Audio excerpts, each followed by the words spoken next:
No parent ever dreams of letting go of their children. But sometimes life corners you so cruelly that the unimaginable starts to feel like the only option left. That's where Ryan found himself. One broken heartbeat away from collapse, one moment away from a decision that would haunt him for the rest of his life. It had been months since he'd held a steady job. His resume, once a symbol of promise, had become just another stack of papers no one cared to read. Every rejection email chipped away at his dignity. Rent notices piled up on the kitchen counter like silent accusations. The cupboards echoed with emptiness, and the electricity bill flickered between grace periods and threats of disconnection. What once was a home was now just a structure, cold, unforgiving, hollow. Rita, his partner, his anchor, was the last to leave. Their fights had become too loud, too bitter, too desperate. The pressure of survival, of raising two boys with nothing but determination, had driven a wedge between them. One day she walked out the door and left behind a note. No promises, no plans, just a few scribbled lines. They deserve better than either of us. And now Ryan sat behind the steering wheel, hands trembling, eyes red from nights without sleep. In the back seat, his twin sons, Louis and Jonathan, slept peacefully, oblivious to the storm brewing in their father's chest. One had rich, dark skin, the other fair with golden curls, a rare genetic miracle. But to Ryan, they were just his boys, his whole world, his last reason to keep fighting. But the world had become a merciless place. No food, no shelter, no hope. Social services had already warned him. His current housing situation made him ineligible for custody. If they stepped in, the twins would be separated, placed in different homes, different cities, maybe even different states. That thought alone unraveled him. What choice did he have? Let the system break them apart? Or try, just try, to keep them together, even if it meant stepping away? "I'm sorry," he whispered to the rearview mirror, though the boys couldn't hear him. Imponent. "I'm so sorry." He drove deeper into the forest, past the city limits, into a place they once knew, an old camping spot from happier times. It was off-season now. The picnic tables were weathered, the air eerily quiet. It felt like the last safe place in a world that had turned its back on him. One by one, he carried the boys out of the car. They didn't stir as he wrapped their small jackets around them. He laid them gently on the picnic bench like he was tucking them into bed, like it was just another camping adventure. From the trunk, he pulled their tiny backpacks, snacks, water bottles, a change of clothes. Just enough for a few hours, he told himself. Just until someone finds them. And then came the hardest part, an envelope. Inside it, a note explaining who they were, their names, their birth dates, the number of their aunt in another state, his last thread of hope that someone might care. He kissed each of their foreheads with tears streaking down his face. "Someone better will find you soon," he whispered. "Someone who can give you everything I couldn't." But as he turned away, the weight of what he was doing hit him like a freight train. Every step toward the car felt like betrayal. Every inch of that road back home was lined with shame. He hadn't just left his boys. He had left pieces of his soul on that picnic bench. And yet, in his fractured mind, he had convinced himself it was mercy. What kind of father does this? A broken one. A father backed into a corner by poverty, by the cold indifference of a system that never cared to understand. A man who couldn't bear to watch his sons starve, shiver, and suffer under the weight of his failures.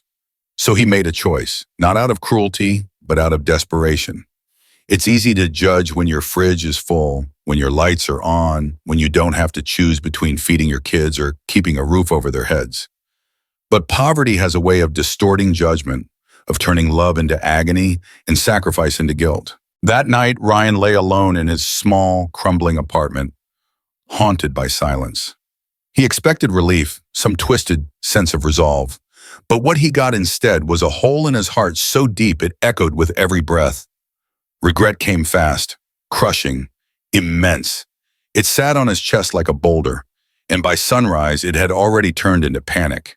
He raced back to the forest, but the picnic table was empty. No boys, no note, just the sound of wind rustling the leaves, as if mocking his final act of fatherhood. And in that moment, he realized something painful and irrevocable. Poverty hadn't just taken his money, his home, or his partner.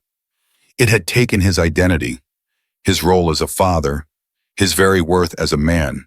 But fate had other plans, because this wasn't the end of Ryan's story. It was only the beginning of one that would twist, unravel, and heal in ways no one could have foreseen. Ryan had spent years learning how to forget. Forget the ache in his chest when he drove away from that forest. Forget the way his son's tiny hands had clung to his sleeves before he gently laid them down on a cold wooden bench, wrapped in jackets too thin for the night air. Forget the echo of their small voices in his dreams, calling out "Daddy" into a darkness that never answered. He hadn't seen their faces since, not in real life anyway. Only in memory, soft, flickering snapshots in the corners of his mind, always shadowed by guilt. Every day since that night had been survival, nothing more. Wake up, work, sleep, repeat. It was penance. He didn't believe he deserved redemption until the day everything changed. That afternoon had begun like any other, mundane and painfully ordinary. Ryan was mopping floors in a marble hallway at Russell Industries. Head down, eyes lowered, a ghost in the corridors of power. He had no idea his world was about to be cracked open. He was called to clean Mr. Russell's office, a room he'd never dared imagine stepping into. He knocked gently, entered quietly, and kept his gaze fixed on the floor like protocol demanded. But then he saw them, two children, sitting calmly on an expensive leather couch. Polished shoes, collared shirts, hair neatly combed. Their profiles were unmistakable. His heart stopped. Louis. Jonathan? His hands trembled. The mop handle slipped from his grip and clattered to the floor with a sharp, hollow sound that seemed to tear through the air. The boys turned toward the noise. For a moment, everything stood still. Then Jonathan's voice, so small yet so powerful, filled the room. "Daddy?" Ryan's knees weakened. He could barely breathe. Louis stared at him, eyes wide but unreadable. No words came from his mouth, only a silence thick with 1,000 unsaid emotions. Simon Russell stood slowly behind his desk, studying Ryan like a predator circling its prey. "You know this man, boys?" he asked. The weight of the moment pressed down like a mountain. "He's our biological father," Louis said with startling composure. "The one who left us in the forest." The words hit Ryan like a punch to the gut. He swallowed hard, a knot tightening in his throat. He opened his mouth, desperate to explain. But before he could find his voice, Mr. Russell waved his hand and called for the boys to be escorted out. As the door closed behind them, Ryan felt a piece of himself leave with them. A part he had long buried under shame, now suddenly alive again, and screaming. Mr. Russell's gaze turned icy. "Explain yourself." Ryan stumbled through his story about losing his job, about Rita leaving, about the fear of foster care tearing his boys apart, about how he believed someone better would find them, that he thought he was saving them, that he came back the next morning but found only silence. He expected judgment, he expected scorn, but what he didn't expect was what came next. "I adopted them," Russell said coldly. "Legally, permanently. You abandoned them, I didn't." The air in the room seemed to thin. Ryan's hands shook. He begged, just one conversation, one chance to explain to his sons that he had never stopped loving them, that his decision had not come from cruelty, but from despair. After a pause that felt eternal, Russell agreed, but under supervision. And when Ryan finally stood before his sons again, face to face, eye to eye, the truth spilled out, not rehearsed, not sanitized, just raw and trembling. "I was scared," he said, voice cracking. "Not of you, never of you, of the world, of failing, of losing you forever. And in trying to protect you, I lost you anyway." Jonathan stared at him, innocence flickering behind wary eyes. "Why didn't you say goodbye?" Ryan could barely respond. "Because I was a coward." Louis's voice was steady, even as his eyes filled. "Are you going to take us away again?" Ryan looked up, looked at Russell standing behind them, a towering presence of control and wealth. And for the first time, he realized this wasn't about power or pride, it was about love. "No," he said, "not ever again. I won't take you from where you're safe, but I'm asking to be part of your lives, not to erase the past, just to be there as we build something better." And something shifted in that moment. Subtle, fragile, but real. A crack in the walls his sons had built. A single step toward healing.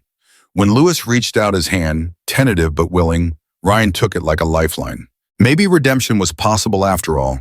Not through grand gestures, but through the small, hard, honest work of showing up again. Every single day. For love. For family. For forgiveness. Ryan never imagined a dinner invitation could be so heavy. It wasn't just a meal. It felt like a sentencing. As he stepped past the towering iron gates of the Russell estate, the crisp air couldn't calm the storm churning inside his chest. He had barely processed the shock of seeing his sons again, and now he was being summoned like a guest to a world where he no longer belonged. The mansion loomed in front of him, an intimidating monument to wealth, to power, to legacy. A legacy he had unknowingly walked into, and one that was about to redefine everything he thought he knew about himself and his sons. He was led through echoing marble halls, past towering oil paintings and crystal chandeliers, toward a study that felt more like a throne room. And there sat Simon Russell, his employer, the man who had adopted his children, and unknowingly, something far more complicated. "Please sit," Russell said, gesturing toward the expensive leather chair across from his desk. Ryan hesitated. He didn't trust this calm. It was the kind that came before storms. "Where are my sons?" he asked. "They're having dinner in the kitchen," Russell replied. "You'll see them soon, but first there's something you need to understand." Ryan's heart thudded. This was no ordinary conversation. Russell reached into a drawer and slid a photo frame across the desk. It was old, faded, worn by time. A younger Russell stood beside a smiling woman with dark curls and warm eyes, and in front of them, a girl. No older than 12. Braided hair, toothy smile, laughter frozen in a photograph. "My daughter Nadia," Russell said softly, "and my late wife Olga." Ryan stared at the picture, unsure why it felt like something in his soul stirred. "She loved the forest," Russell continued, "especially the very campsite where you left your children." Ryan tensed. "What are you saying?" "I'm saying," Russell said, voice heavy with years of buried truth, "that my daughter fell in love there once, with a young man named James Bernard." Ryan's blood ran cold. "That was my father." "Yes," Russell nodded. "And Nadia became pregnant that summer. She left with James, hid the pregnancy from us. She gave birth to you, Ryan." The words dropped like an earthquake. "I'm your grandfather," Russell said. Ryan staggered backward. "No, that can't be." "She died giving birth to you," Russell continued, his voice trembling for the first time. "And your father vanished into obscurity with you. He sent one letter, one photo, and then silence." Ryan collapsed into the chair, stunned. His world cracked open. Everything, his past, his pain, his name, it all now connected to a lineage he never knew existed. "You're telling me my sons are your great-grandsons?" he breathed. "Yes," Russell replied, but his tone shifted, cold, controlled. "And I won't lose them like I lost you." Ryan's head spun.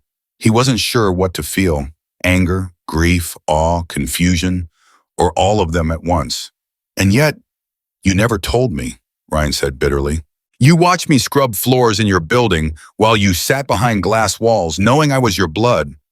"I needed to know what kind of man you were," Russell replied flatly, "before I decided whether you deserved to be part of their lives again." Ryan stood abruptly, fists clenched. "You watched me suffer while you raised my sons in silk sheets.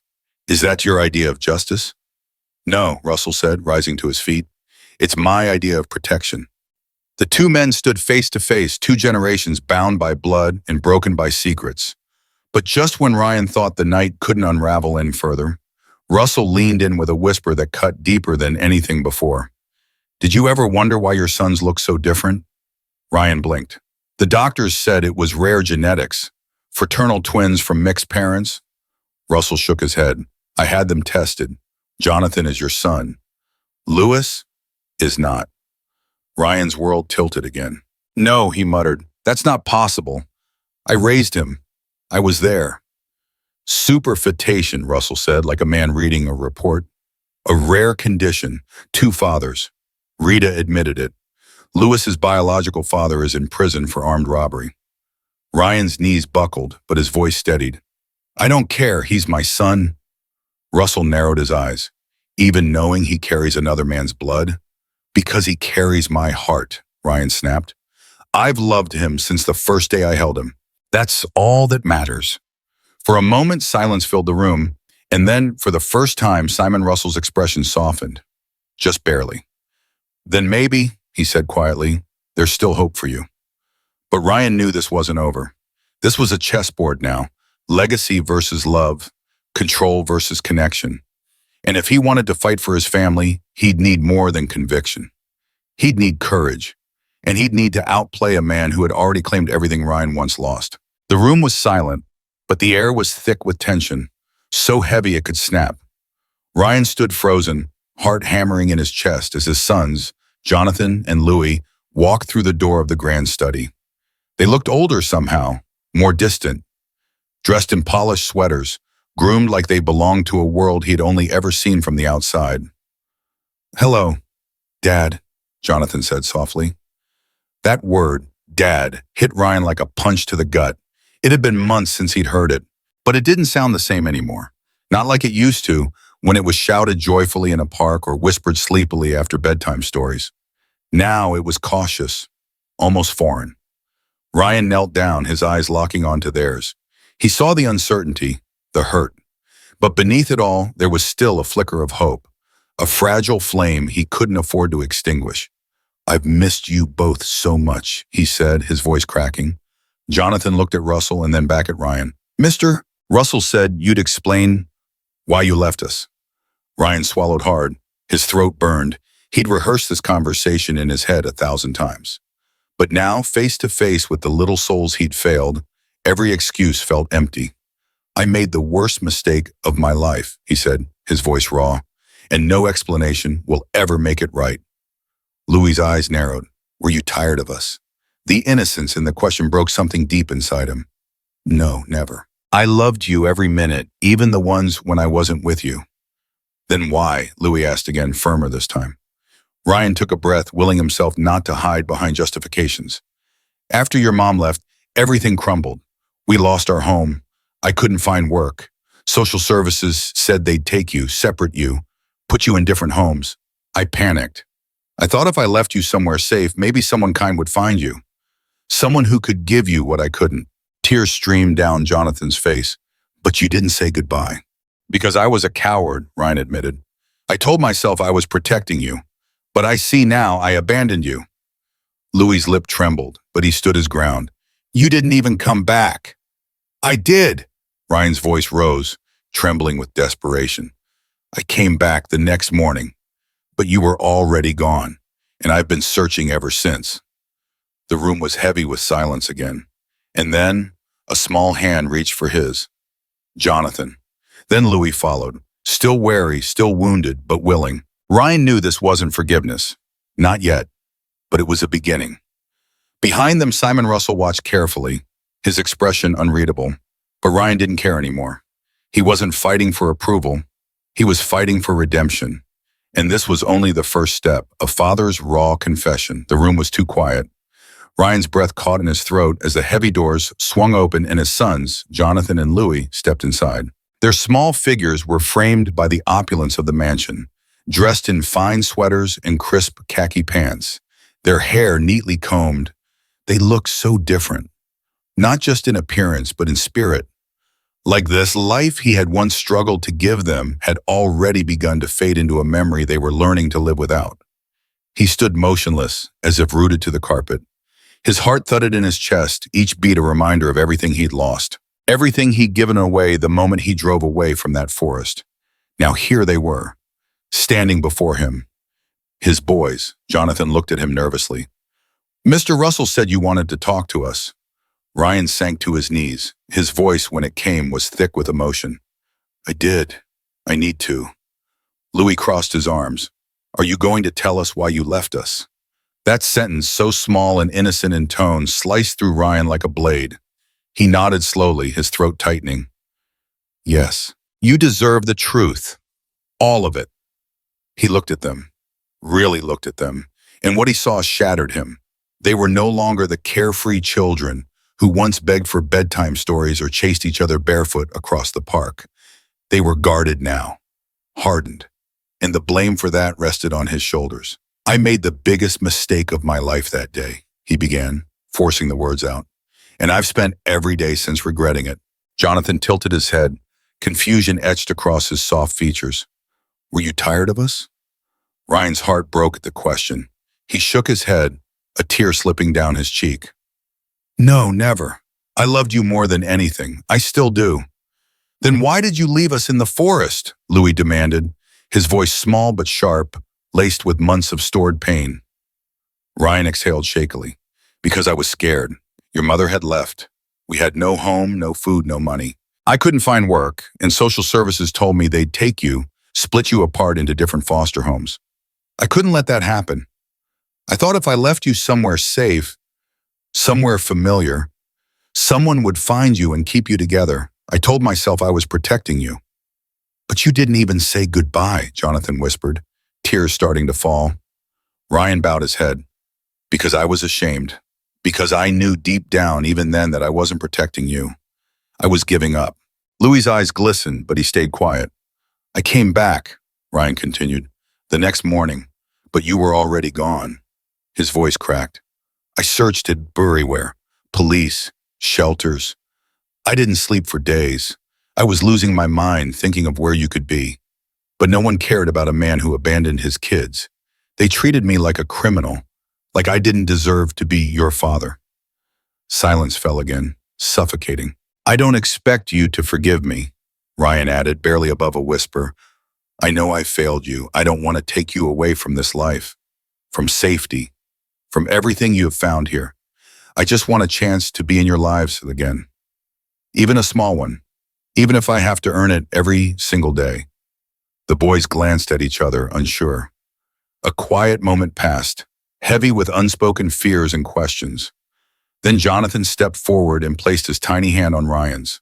"I missed you," he said simply. Ryan's tears came harder now, tears he couldn't hide, even if he tried. Louis didn't move right away. He studied his father's face, measuring every word, every emotion. Finally, he stepped forward too, slowly, cautiously. "We're not ready to trust you again," Louis said honestly, "but we want to try to buy." It was more than Ryan deserved, and it meant more than he could say. Behind them, Simon Russell observed in silence, his expression unreadable, calculating. But Ryan no longer cared about the man's cold judgment.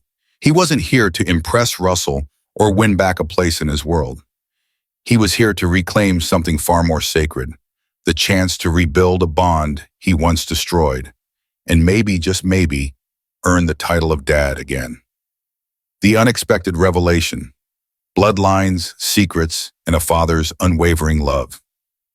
The fire crackled softly in the ornate hearth of the Russell Estate's study, casting flickering shadows against the mahogany walls. Ryan sat rigid in his chair, barely processing the whirlwind of revelations that had just struck him like a hurricane. Across from him, Simon Russell sat with an unsettling calm, sipping his drink as though they were simply exchanging stories from a bygone era, not peeling back layers of truth that would forever reshape Ryan's understanding of his family. "Jonathan is your biological son," Russell repeated, his tone clinical, devoid of any sensitivity. "But Louis is not." The words echoed through Ryan's mind like a distant siren, growing louder with each passing second. He stared blankly, his breath shallow. His mind tried to reject it, tried to rationalize it away, but it wouldn't leave him. It couldn't. Louis, not his son? "I was there when they were born," Ryan said slowly, his voice cracking. "They're twins, born minutes apart. How could—" "Superfetation," Russell cut in sharply, his tone still matter-of-fact. "A rare phenomenon. A woman can ovulate again while already pregnant, leading to a second conception. Different fathers, born together. It happens. Rare, but not impossible." Ryan reeled. His memory raced back to the early days, Rita's pregnancy announcement, their fragile reconciliation, the questions that had never quite been answered. He remembered the doctor's explanation about their strikingly different appearances. It had made sense then. It didn't feel real now. "She didn't tell you," Russell added, almost smugly. But she told me, during our conversation. Louis's biological father is a man named Daniel Lanier, currently serving Mars for armed robbery. Ryan's stomach turned, his hands clenched into fists on his knees. None of it made sense. None of it mattered, because all Ryan could think about was Louis, the boy he had carried in his arms, whose first steps he had celebrated, whose laughter had filled the walls of their tiny apartment. The boy he taught to tie shoelaces and brush his teeth and ride a bike. The boy who clung to him in thunderstorms and hugged him tight at bedtime. The boy who, just hours earlier, looked him in the eye and asked, "Why did you leave us?" Louis was his son, and nothing, no scientific term, no courtroom document, no DNA test, could rewrite that truth in Ryan's heart. "I don't care," Ryan finally said, rising from his chair, his voice stronger now. "Louis is my son. He always has been. He always will be." Russell raised an eyebrow, clearly intrigued. "Even knowing he shares no biological link to you?" "Especially knowing," Ryan said firmly. "Because love isn't something you prove with test results. It's something you live every day, through the pain, through the awing, through the mistakes and the redemption." There was a pause, a rare silence between two men who had spent their lives in the shadows of family legacies haunted by mistakes of the past. Russell leaned forward, placing his glass down with deliberate precision. "Perhaps there is hope for you yet," he murmured. Ryan didn't respond. He couldn't. Emotion swelled too violently in his chest. The revelation about Louis had shaken him, yes, but it had also clarified something profound. It wasn't blood that made you a father. It was presence. It was sacrifice. It was choosing to show up again, even when you'd failed before. He remembered Louis's skeptical gaze, his cautious step forward, his small hand slipping into his own. That child, who now carried scars that Ryan had caused, still gave him a chance, a fragile, tentative thread of forgiveness, and Ryan would spend the rest of his life earning it. "You'll tell him eventually," Russell said, almost thoughtfully. "He'll want to know the truth." Ryan nodded, swallowing the lump in his throat. "When the time is right. But he won't learn it as some stain on his identity. He'll learn it knowing that no matter whose blood runs in his veins, he is deeply loved, fiercely protected, and never, ever less than family." Russell studied him for a long moment. Something shifted in the older man's eyes. Not approval, not quite, but perhaps recognition. A flicker of understanding between two men who had both lost and gained more than they ever anticipated. "You've surprised me, Mr. Bernard," Russell said quietly. "Let's see if you continue to." As Ryan stepped out of the study and into the hallway, he caught sight of the framed photos lining the walls. Pictures of Jonathan and Louis in the garden, at the stables, laughing, learning, thriving. His sons. He reached one particular frame, a candid shot of Louis grinning proudly, arms raised in triumph at a school spelling bee. Ryan rested his hand on the wall beside it and exhaled. No test could measure the strength of that connection. No revelation could dismantle it. No secret could change the truth he now understood so deeply. Love, real, unconditional love, was never bound by blood. It was bound by choice. And he had made his. A grandfather's deal, a bargain wrapped in love, or control. The sun had begun to set over the Russell estate, bathing the mansion in a soft amber glow. But for Ryan, the warmth outside only deepened the cold storm raging inside him. He stood in the guest house's modest kitchen, his new home, as Simon Russell had generously called it, staring at the envelope on the counter. Inside were the official documents: employment offer, housing agreement, and a long list of behavioral expectations. On paper, it looked like a second chance, but in Ryan's heart, it felt more like a contract with chains. He had signed it. What choice did he really have? It wasn't just a job or a roof over his head. It was access to his sons. Russell had made that perfectly clear. Play by my rules and you get to stay in their lives. Defy me and I'll erase you from their world entirely.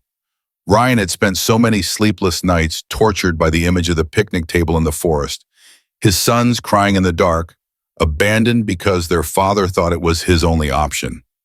Now he would do anything to be near them again, even if it meant dancing to the tune of a man whose grip on control was as ironclad as the gates surrounding this estate. But tonight, something gnawed at Ryan. Something deeper than shame, something sharper than regret. It was the growing realization that Russell's generosity wasn't just about giving, it was about claiming, possessing, controlling.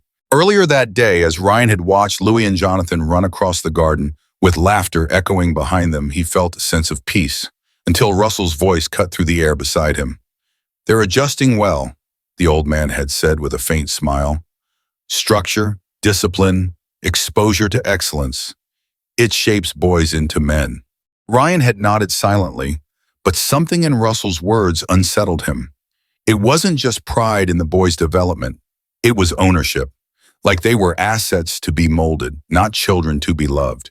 And now, here he was, living on borrowed dignity, working in a position crafted by a man who saw people as pawns in a lifelong game of legacy. Every conversation was laced with subtext, every smile a calculation, every opportunity a test. Even dinner conversations had a script. Russell would casually prompt Jonathan to talk about his art classes, or Louis to recite the multiplication tables. Praise followed only when perfection was delivered. When Ryan offered spontaneous affection, a hug, a joke, a silly story from their old apartment, Russell's gaze would tighten, as if sentimentality were an intrusion in his empire of order. Ryan began to wonder, was this deal really for the boys' benefit, or was it another layer of manipulation? Later that evening, after the twins had gone to bed, Russell summoned Ryan to the study. The room, dimly lit and heavy with books and old memories, always felt like a courtroom where Ryan was perpetually on trial. "I've noticed you've been quieter lately," Russell said, pouring himself a drink. "I trust everything is in order."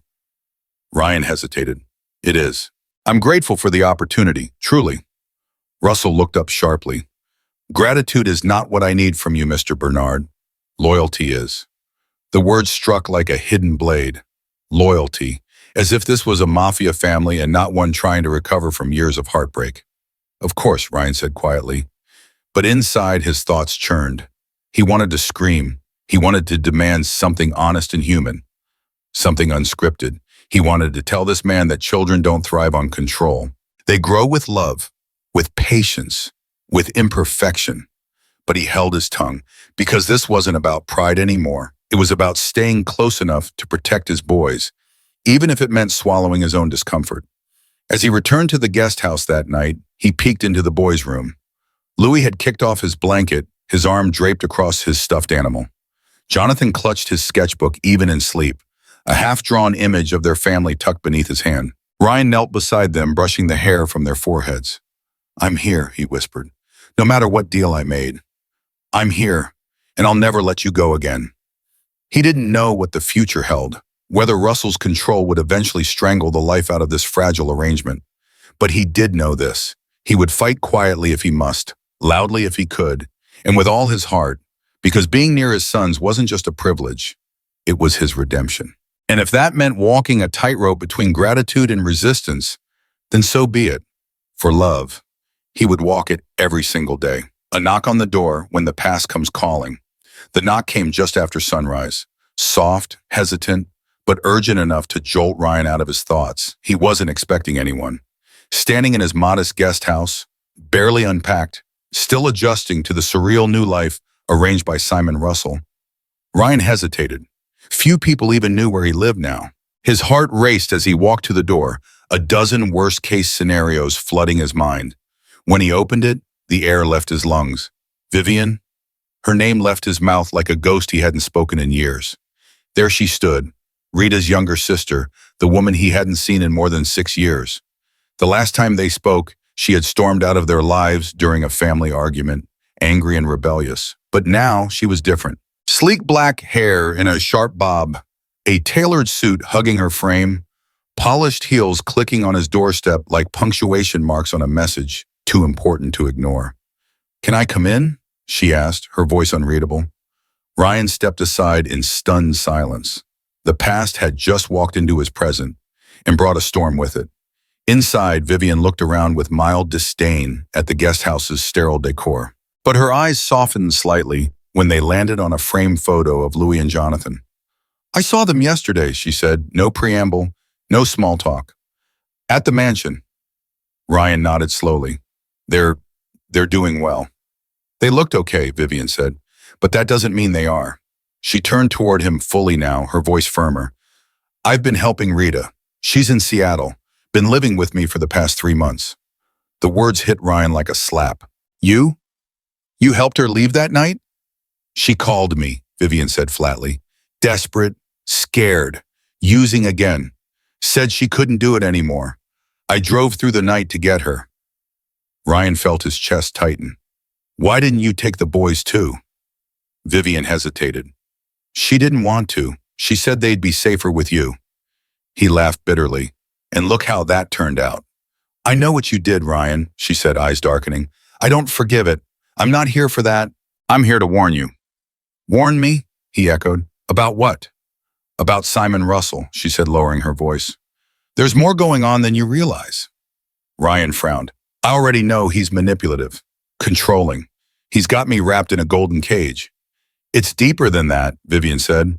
When Rita and I were growing up, our parents worked for Russell Industries. Dad in accounting, mom in legal. They were company people. Loyal, too loyal. Ryan's confusion grew. What does that have to do with anything? They knew about you, she said. About your father? About the scandal with Nadia. Ryan felt the hairs on his arms rise. What scandal? They believe your father stole something from Simon. Something valuable, worth millions.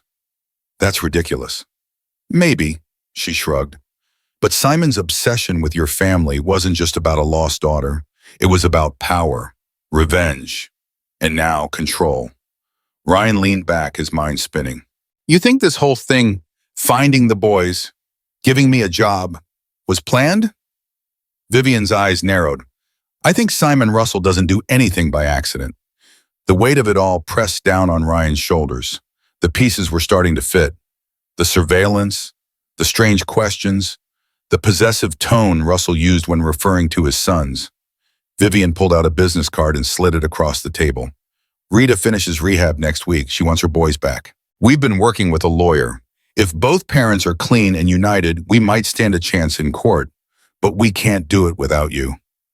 Ryan stared at the card. It felt like a lifeline and a ticking time bomb all at once. I just got this chance to be near them again, he said quietly. And you want me to blow it all up? No, Vivian said softly. I want you to fight for them. For real. Not as a servant to Russell. As their father. She stood. Think about it. I'm here until tomorrow. As she walked to the door, she turned one last time. And don't tell Simon I was here. As far as he knows, I'm still estranged from everyone. When the door clicked shut behind her, Ryan sat frozen. The weight of 2 futures pulling him in opposite directions. On the counter, Russell's contract still lay neatly beside a silver fountain pen. Next to it, Vivian's card. 2 paths, 2 choices, and no easy answers. But only one truth burned in his heart. He hadn't come this far just to be a puppet in someone else's story. Not this time. A ticking clock and a tense gathering. Loyalties on trial. The air in the sitting room was thick with tension, so palpable it could have been sliced with a knife. Ryan sat rigidly near the fireplace, his fingers clasped tightly together, trying to appear composed while his heart pounded beneath his ribs. Across from him sat Evelyn Harris, her silver hair pinned immaculately, her back as straight as her rigid principles. Beside her, James Harris, once a towering presence, now seemed diminished, his posture bent slightly with age, yet his eyes still sharp with judgment. Between them sat the twins, Jonathan animated and chatty, beaming as he spoke about horseback riding and seaside trips. But Louis, ever the observer, remained still, his gaze darting between the adults, reading the room with far more emotional intelligence than any child his age should possess. This wasn't a family reunion, it was a quiet war.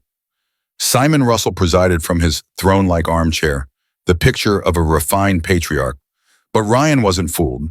Every smile Russell offered, every nod of polite agreement, was laced with calculation. This wasn't just a meeting, it was a test, a power play, a theater of subtle manipulation where every glance, every word carried double meaning.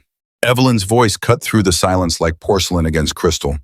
It's remarkable how much they've grown, she said, her manicured hand brushing Jonathan's golden hair. Rita's baby pictures look just like this. Russell smiled graciously.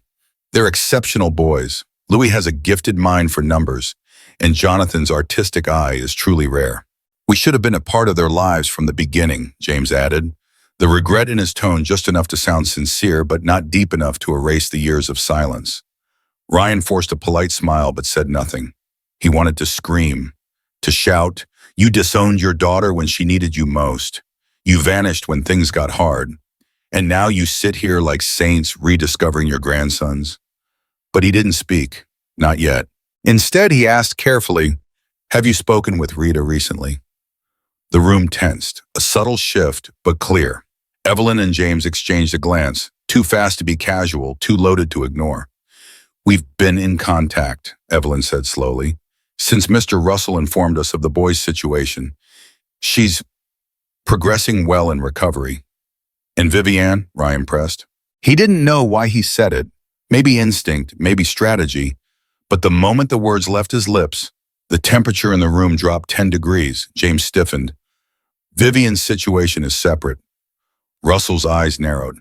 "Vivian? I wasn't aware she was still in the picture. I'd heard she'd moved abroad."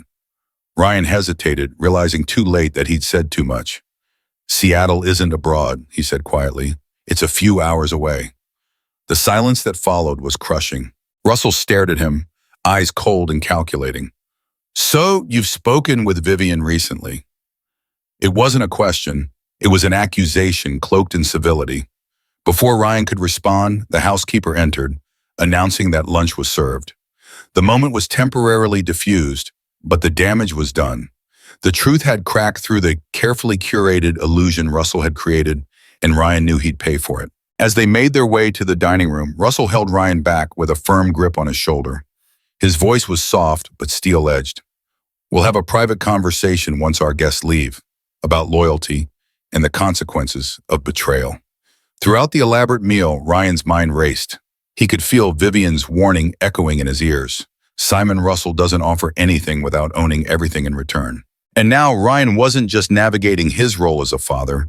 He was maneuvering through a psychological chess game against the man who had spent decades mastering every move.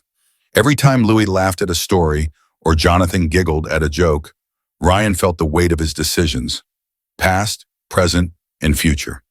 The boys were happy now, safe, but at what cost? After lunch, Russell suggested a walk in the garden for the guests and twins. The moment the door closed behind them, he turned to Ryan, mask off, eyes hard. "Now," he said, voice low, "tell me exactly what Vivian Harris said to you. When did she come? What did she tell you?" Ryan met his gaze with quiet defiance. "She said she's been helping Rita, that she's been in Seattle this whole time. And she mentioned surveillance, didn't she?" Russell asked, barely masking his contempt. "Yes," Ryan said without hesitation. "She believes you've had me watched for years. That finding the boys in the forest wasn't a coincidence." Russell poured himself a drink, unmoved. "Does it matter?" "It does to me." "No," Russell said sharply, setting his glass down. "What matters is where you stand now, because Ryan, you're either with me or you're against me." And just like that, Ryan realized the real custody battle wasn't just for his sons, it was for his soul. A garden crisis unleashes a family's hidden truths. The afternoon sun filtered softly through the trees, casting warm gold across the manicured gardens of the Russell estate. The air smelled of lavender and freshly cut grass. To an outsider, it was the perfect picture of wealth and serenity. But for Ryan, something felt off, a strange stillness beneath the polished surface like a storm waiting to explode. He stood on the terrace, watching as Evelyn and James Harris led the boys along the garden path. Jonathan giggled as he chased butterflies, and Louis trailed behind, quiet and cautious, always observing more than he spoke. Despite the outward calm, Ryan's nerves were fraying. His conversation with Russell earlier had left his mind tangled with suspicion and unease. Vivian's warnings echoed like thunder in his thoughts. "There's more going on here than you know, Ryan. Much more." Then it happened. Suddenly, violently, the French doors burst open behind him. Louis came tearing through, his face pale, his eyes wild with fear. "Dad!" he screamed, breathless. "Jonathan! He fell in. Grandpa jumped in after him. But he's not moving." Ryan didn't pause. His instincts overtook him before his mind could. He bolted through the doors, sprinting toward the garden with Louis close behind. Behind him, he heard Russell shout orders, calling for security. But none of that mattered now. He raced down the sloped lawn, heart pounding in his ears, eyes scanning for the pond. As he rounded the willows, the scene unfolded like a nightmare. James Harris lay face down in the water, unmoving.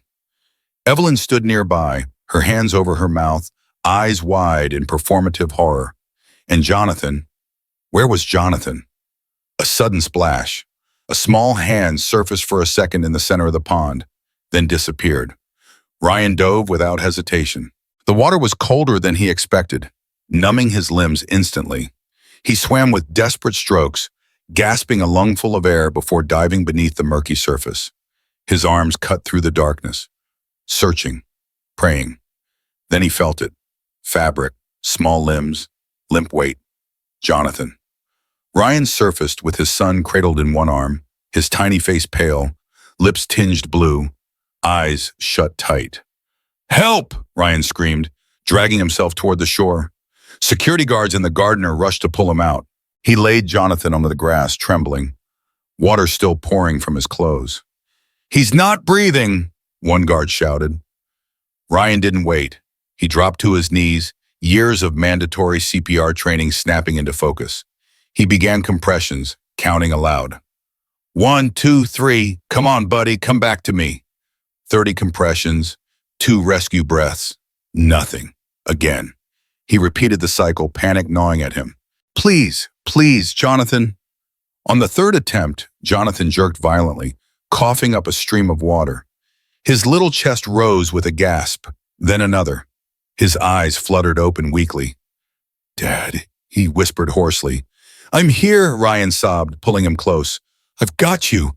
You're safe now." Paramedics arrived moments later, rushing both Jonathan and James to the hospital. Russell arrived shortly after, gripping Louis's shoulder tightly, while Evelyn was being restrained by security, her screams shrill and incoherent. Hours passed in the hospital hallway. Ryan sat soaked and exhausted, wrapped in a thin blanket.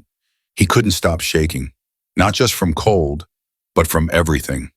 The near loss of his son, the revelation of evil lurking within the very people they had allowed near their boys. Russell finally approached, his face lined with fatigue. "Jonathan will recover," he said solemnly. "The doctors say he was lucky." "And James?" Ryan asked. "Still unconscious, heart attack, severe." "And Evelyn?" Ryan pressed, dread coiling in his stomach. Russell's expression hardened. "Being evaluated in the psychiatric ward. The police found a prepaid cell phone in her purse. It appears she wasn't acting alone." Ryan's jaw clenched. Why would she try to hurt her own grandson? Russell met his eyes with something between anger and grief. Not just Jonathan, both boys. She told officers she believed it was the only way to break the family curse.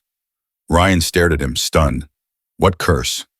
Russell sat down slowly, the weight of decades settling in his shoulders. The Harris family's been tied to mine for 3 generations. James's father was one of my closest advisors, until he betrayed me, embezzled millions, then used that leverage to take Nadia from me.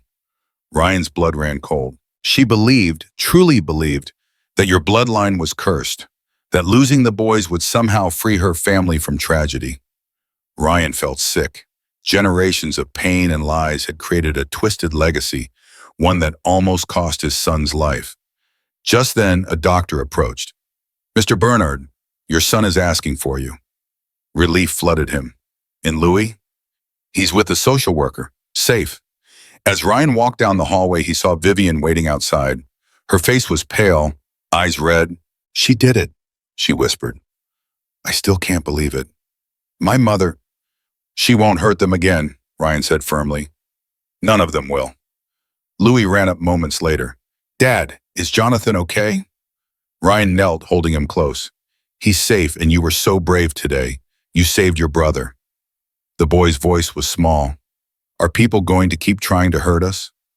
Ryan looked into his eyes, promising everything he had. "No, not while I'm here, never again." Behind him, Russell stepped forward. For the first time, he looked humbled. "All of us," he added softly, "will protect them. Together." For the first time, Ryan dared believe it might be true. Life lesson. Redemption isn't just a second chance. It's a choice we make every day.